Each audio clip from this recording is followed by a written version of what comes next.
Dance class எவ்வளோ fees அப்படின்னு கேட்டேன். இந்த மாதிரி வந்து ரூ. 1500 ஃபீஸு, ரூ. 2000 வந்து அட்வான்ஸ் கட்டணும் அப்படின்னாங்க. என்னடா ரூ. 2000ங்கிறாங்களேன்னு சொல்லிட்டு வீட்டுக்கு தெரியாமல் ஒரு ரூ. 2000 ஆட்டையை போட்டு டான்ஸ் கிளாஸும் ஜாயின் பண்ணியாச்சு.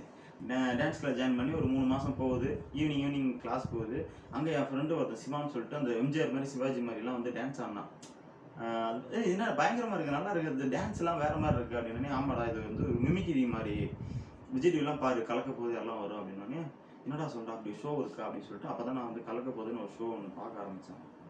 சீசன் 5 ஸ்டார்ட் ஆகுது கலக்க போகுது யார், அதை நான் பார்க்குறேன். அப்போ வந்து நவீன், சதீஷ், அறந்தாங்க நிஷா, நம்ம பழனி அண்ணன், தீனா, குரேஷி இவங்க எல்லாருமே பண்ணுறாங்க. எனக்கு அவங்களாம் பார்க்க பயங்கர பிரமிப்பாக இருந்துச்சு. எப்படி ஒரு ஆக்டரோட வாய்ஸ் எப்படி எடுத்து பேச முடியும், பயங்கரமாக நல்லா வேறு பேசுகிறாங்களே அப்படின்னு சொல்லிட்டு நான் அது மேலே ஒரு பயங்கர ஈர்ப்பாயிடுச்சு. ரெகுலராக பார்க்க ஆரம்பிச்சிட்டேன். வாரம் பார்த்துட்டு அப்புறம் யூடியூப்லாம் பார்க்க ஆரம்பித்தேன். ஃபோன் அப்போல்லாம் வந்து இருந்துச்சு என் கையில். ஃபோன்லாம் பார்த்து அப்சர்வேஷன் பண்ணி